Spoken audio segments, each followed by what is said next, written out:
It's like, no, Brendan and I, moved here and just we're better actors that way when we actually have to live the thing versus just, pretend. The algorithmic brain that is his heart, his soul, his philosophy, whose is that? Which of you lot does that come from? Or what combination of you does it come from? Because the speeches, there's a little bit of borrowed material. You're doffing your cap to things that have been said profoundly in the past by people who we'd love to hear from and have made the world a better place. But there's a lot of original profundity in there. Where's that from? I think it's a collective of, I mean, if not any of us individually, but certainly of the spirit that sort of surrounds this thing. I'm as shocked and surprised as anyone that it exists. I mean, if you get down to like the typing and the writing of the speeches, it depends who's probably saying them and what moment. If there were specifics that you want to know, I could probably offer those. But I can only speak towards what the enthusiasm that we have when making the show, that somehow is seeped out of Apple Television, and it's found its way into other people, into the audience, and we're happy to enjoy the ride with you guys. But I always talk about our writers' room is in those speeches that Ted's reference level or the show's reference level is the reference level of all those 10 to 12 people.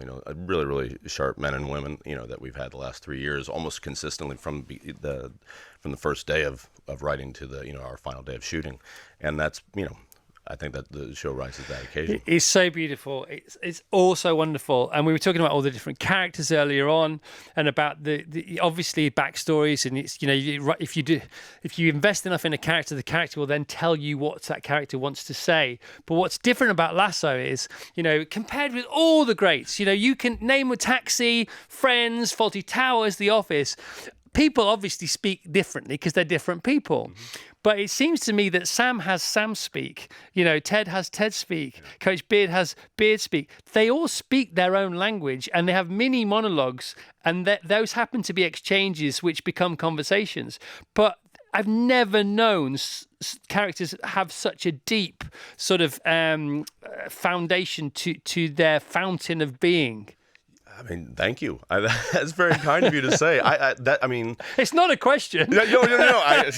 I'll take it that way. But yeah, I know when doing rewrites, like I'll rewrite scenes, I find myself often talking to myself as the characters, because they have different cadences, they have certainly different experiences and different ways they're perceived in the world, and it's fun to sort of operate in those things, because if monologues are interesting enough for dramatic academies, acting schools, even people, casting directors, to sort of, I don't know, ascertain someone's skill level or depth, then why wouldn't a dialogue, or why wouldn't a group scene? Those are all just multipliers, and it's really really fun to mess around in those waters, and so we try to do that as much as possible, and then by the time, that's when we're just writing it, then by the time you give it over to the actors, they've all taken these characters onto themselves, and we offered right up front, hey, if this is, say it the way you would say it, anglicize it for us. We had the Higgins character saying "ma'am" a lot, and yet the very first scene he did with Hannah Waddingham that Jeremy Swift did, he said, it sounded like he said "yes, mom." Yes, mom. And it's ooh, that makes the scene a lot different. Okay, let's get rid of the ma'am. So that's a small example of trying to make things feel more authentic and more real to the person playing it, but also to the place that we're performing in.